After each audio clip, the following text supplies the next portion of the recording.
సినిమాలోనే క్లియర్ గా కనిపిస్తోంది. And one of them is Ailamma. ఇప్పుడు ఇంద్రజ గారిని మాట్లాడవలసిందిగా కోరుతున్నాం. This one okay please.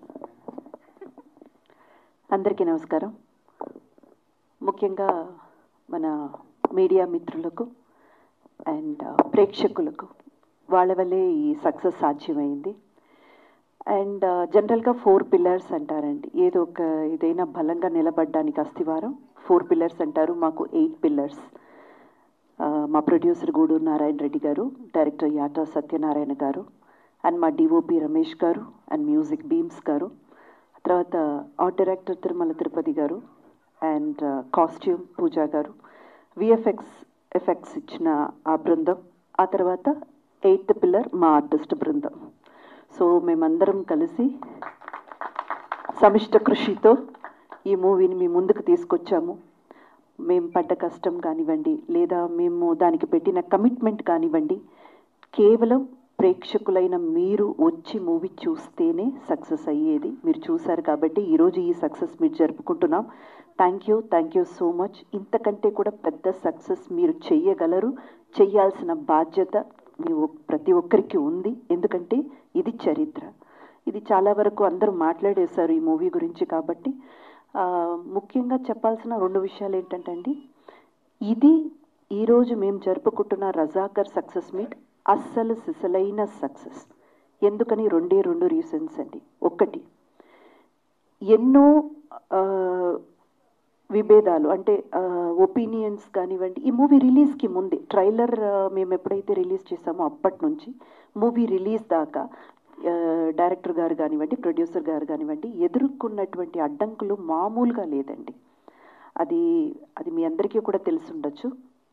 అంటే థ్రెటనింగ్ కాల్స్ దగ్గర నుంచి, మెసేజెస్ దగ్గర నుంచి, ఇది ఈ మతానికి చెందింది, ఈ పార్టీకి చెందింది, ఇది ఇలా అది అలా అనేసి అపోహాలకి గురైపోయి, అంటే ప్రేక్షకులు థియేటర్కి వచ్చి ఒక మూవీని చూడ్డానికి అడ్డుకునే, వాళ్ళని రాకుండా చేసే అన్ని రకాల ప్రయత్నాలు జరిగిన తర్వాత కూడా మూవీ సక్సెస్ మీట్ చేసుకుంటున్నామంటే ఇది అసలు సిసలైన సక్సెస్.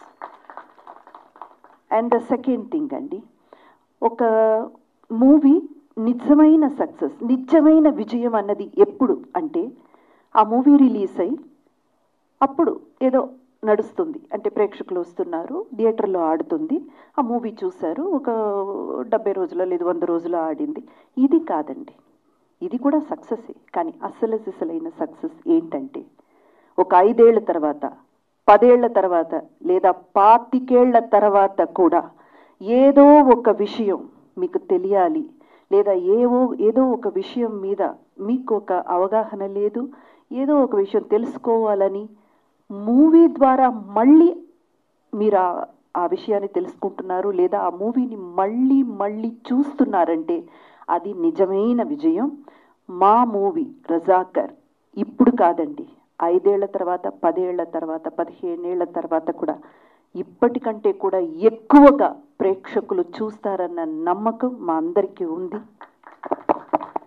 ఎందుకంటే ఇక్కడ తీసింది, ఈ మూవీలో చూపించింది ఏదొక్కటి కూడా కల్పితం కాదు. ఏదొక్కటి కూడా ఏదో చెయ్యాలి కదా, చూపించాలి కదా అని మళ్ళీ చెప్తున్నాం. ఒక మతానికి, ఒక పార్టీకో సంబంధించి ఆర్టిఫిషియల్గా ఏమీ ఇక్కడ తీసుకొచ్చి పెట్టలేదు. జరిగిన నిజాల్ని నిజాయితీతో మా డైరెక్టర్ గారు తీశారు. దాన్ని ఎంతో గుండె నిబ్బరంతో, ధైర్యంతో మా ప్రొడ్యూసర్ గారు మీ ముందు తీసుకొచ్చారు. సో ఈ movie not only as a movie, it is going to be a lesson, it is going to be there as ఒక డాక్యుమెంట్. నిజంగా చెప్పాలంటే అది డాక్యుమెంట్గా కాకుండా మీ అందరికీ ఇష్టపడి మీరు కూర్చుని చూసే విధంగా ఒక సినిమాగా మీ ముందు తీసుకొచ్చారు. So wonderful. చాకలి ఐలమ్మగా నాకు ఒక పాత్ర ఇచ్చి నా కెరియర్లో ఎప్పటికీ మర్చిపోని ఒక మైల్ స్టోన్గా నిలబడే ఒక పాత్ర ఇచ్చినందుకు యాటా సత్యనారాయణ గారికి, గూడూరు నారాయణ రెడ్డి గారికి ఎప్పటికీ రుణపడి ఉంటాను. అలాగే నన్ను ఇంత బాగా రిసీవ్ చేసుకున్న ప్రతి ఒక్కరికి, ప్రేక్షకులు కానివ్వండి, మా ఆర్టిస్ట్ బృందం కానివ్వండి, ప్రతి ఒక్కరికి నా ధన్యవాదాలు. Thank you so much. Thank you so much Indraja గారు. అండ్ ఎస్, మరిక పాటకి ఎంత పదును ఉంటుందో